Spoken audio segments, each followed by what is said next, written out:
Hey everybody, this is A7X Fan Ben, and this is blog number 46 of Pirates with Ben. So just a few little happenings around the community or whatever. So the next podcast is happening instead of on a weekend day, we're doing it on Wednesday at 8 p.m. Eastern Time in the US here.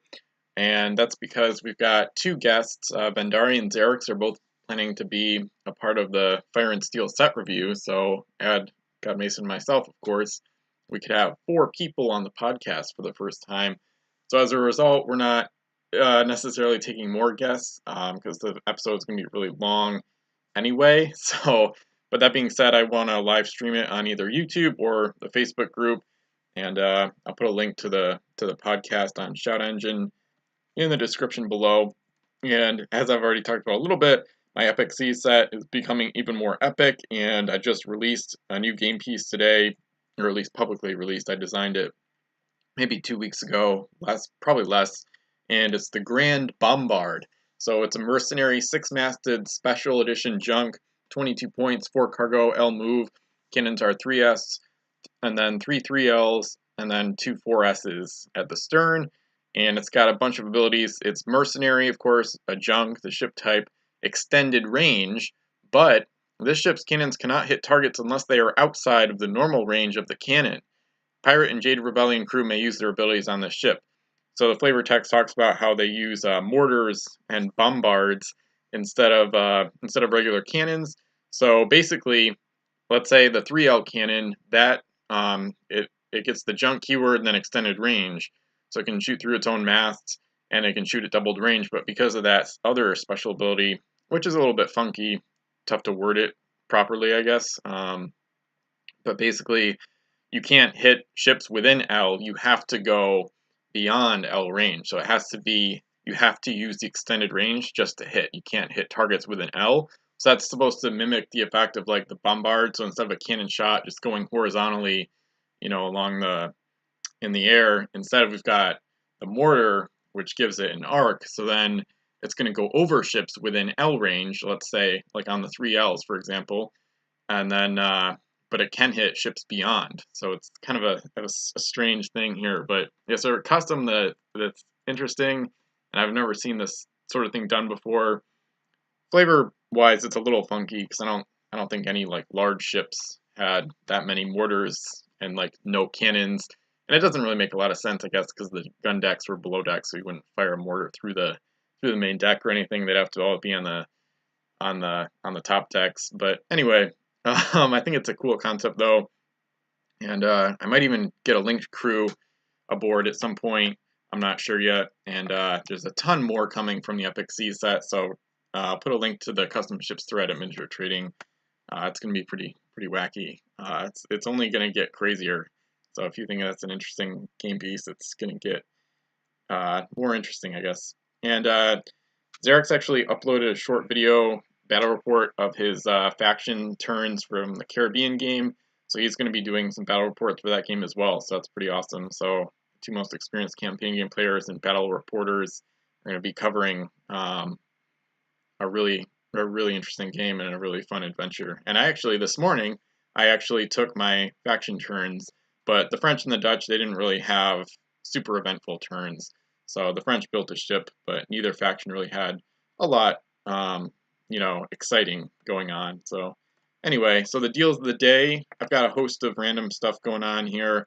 So 6 packs of Caribbean for just under $18 with free shipping. It says last one, so if you want to sample the Caribbean set, and if you don't have it yet, this is a good way to get into it. And then I'm going to skip ahead here. Hills Wholesale Gaming actually has lots of 36 booster packs, not a box, but a lot for $72. So that's $2 a pack, $1 a ship. So good deal there. Shipping is kind of high, and there is a deal on eBay for $90 for 36 packs of Caribbean. So depending on the shipping, that might work out better. But anyway, so decent deals on Caribbean. It's a solid set. Obviously not for everyone, but that's all right. So the Zeus, there's 2 Zeuses on eBay, not Miniature Trading. Dogen, I've talked about it already. I'll talk about it as the auctions end as well. But there is an unpunched Zeus, bids at 20 right now, it's probably going to go past the one that's punched. The one that's punched is already at 31, so it's actually ahead. But anyway, so it's rare to see the Zeus in general, let alone two at the same time from the same seller. So this is definitely a rare opportunity to get not only a rare and expensive ship, but also a really good ship in the game. You can make a very good case. It's one of the top 10 gunships of all time in Pirates. It's basically the Pirates' best gunship, pretty much. And it's a 23-point, 10-masted junk. And you put a World Hater aboard, you've got 10 2S cannons, essentially. And it links to an all-powerful crew. So Emperor Blackheart. So Zeus, pretty epic. So there's two on eBay. And then another thing, if you're you don't want to shell out $50 for a ship, or it could go more, it could go 80. I don't know. Zeus, I think the Zeus averages well over 50, especially the past few years. So RainTiger.com does have some nice deals. For example, La Reconquistador from Ocean's Edge, 25 cents. So this is a solid Spanish gunship, 2L cannons. It's got the crew killing ability built in, solid point cost, put a captain, helmsman aboard, maybe an oarsman, and you've got a solid support gunship for the Spanish. And this is just an example. So they've got a lot of other pretty cheap ships. Some of them are more expensive, but the common and uncommon ships on Rain Tiger are had at decent prices, at least a lot of them. Like, for example, here, it says Mercer, Curse of the Black Spot, one of those crew for, two for unique treasure combos from Caribbean. And it's only $1, so that's pretty solid. Curse of the Black Spot is an okay UT, but then Mercer is a 3-point sack crew for the English, and I think their only source of sack. So that's that's cool too, especially for players. So there's 4 of the Reconquistador in stock, so you could buy 4 for $1, which is really a good price, and give some away to new players, things like that. So some food for thought. And speaking of that, I'm going to post the rules for thought number 12 soon on miniature trading. So that's a series where I talk about different suggestions from the survey results. I did a rules survey, and you can find the links on miniature trading. There's a thread with all the surveys, all 5 that I've created so far. But I'm taking suggestions from the rules survey and posing them as like questions, ones that I picked out that I thought were the most interesting and had the most potential, or have the most potential for enabling like longer discussions about them. So anyway, so that's the 12th thread in that series is going to be up today, so you can check that out on miniature trading. So random number generator says set number 5, which is South China Seas. That's one of my favorite sets, and it should number to 300 or 301 because of the Bouchuan and Gale Force 9. Yep, so Gale Force 9 gets it to 301. Try to guess the faction. 152, I don't think that's a game piece, and it's not. Super rare is numbered to 137. 224, that's past the tournament promo LEs, whatever. 56, I think that's English. Let's say HMS Cheshire. I'm going to guess the ship. It's doubtful it's right, but anyway. James Cook. Okay, cool. So it's not a ship. The Cheshire is number 049. Anyway, might as well try. So it is English, but it's James Cook, which is really cool because he was, of course, a famous historical explorer and really one of the more important naval figures or historical figures of the 18th century. And yeah, in the flavor text talking about it, yeah, James Cook opened up the Pacific Ocean to the English. Means that the sun never sets on the English Empire. So I love that. Empire in which the sun never sets. Anyway, so James Cook, English rare crew from South China Seas, 3 points. Once per turn, if this ship is within S of an island, you may mark the island as explored without docking at it. This island becomes unexplored in regard to all other players. So the S Explorer ability, which is what it's generally called. And this is not an ability that I find particularly useful. It makes sense given James Cook's really awesome real-life history, but it's not great in-game because you're usually not going to be able to explore that many islands, and even if you can, a lot of times it's better to just have like an explorer or 2 on some other ships and then have them go to different islands and pick up gold. It just doesn't really work that well. It kind of sounds good in practice, but it doesn't really work that well, and I just know from experience because I've tried it. The English tried it with HMS Kirkwall in Economy Edition, which was okay.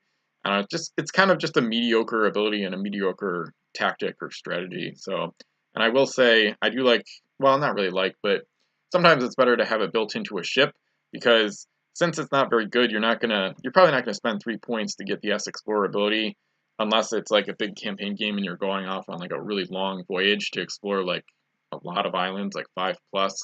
Um, so as a result, you'd rather have it built into a ship, like the Kirkwall has SL speed, so you could put a helmsman on that and have SLS speed with S exploring, which is okay. The Spanish have the Augusta, which is also SL speed. That's a 4-masted schooner, so you don't really necessarily want this ability built into a ship either, because it kind of just inflates the cost, and the ships with this ability built in are usually not too great. But that being said, you're probably not going to go out of your way to use a crew with this ability anyway, so it's not useless, but it's just doesn't work that well. So game piece rating out of 10, probably 3.5 out of 10. I mean, I can't go too high here. It's not that useful. Rather have it on a ship, kind of. I don't know how much I've used James Cook, but I absolutely love the flavor, the historical tie-in. That's one of the things I wish WizKids did a lot more. There's so many, and that's why part of the reason I'm doing my Pirates of the Age of Sail custom set, which is an entirely historical custom set, complete opposite of Epic Seas. And I think WizKids should have done a lot more with that. I understand there's some legal implications involved, but it would have been cool to see more historical figures. And that's something a lot of people have been annoyed with, or that's one of the things that players and collectors kind of clamored for over the years. So anyway, and we did get the historical pack from Fire and Steel. That was pretty cool, at least. All right, so picture of the day is from Economy Edition, is actually tomorrow. So I looked it up. No Economy Edition pictures are from June 25th, but on June 26th I played a bunch. So I'm just going to feature a couple pictures from tomorrow, 3 years ago tomorrow. So this one is cool because I like the colorfulness of it. So you basically have some pirate junks at this military port, the Kintai Fong, and another one, Clearwind maybe, and then you've got some other ships in the background, the Paradox with the red sails, and you can see the Krakens approaching the lagoon in the background as well.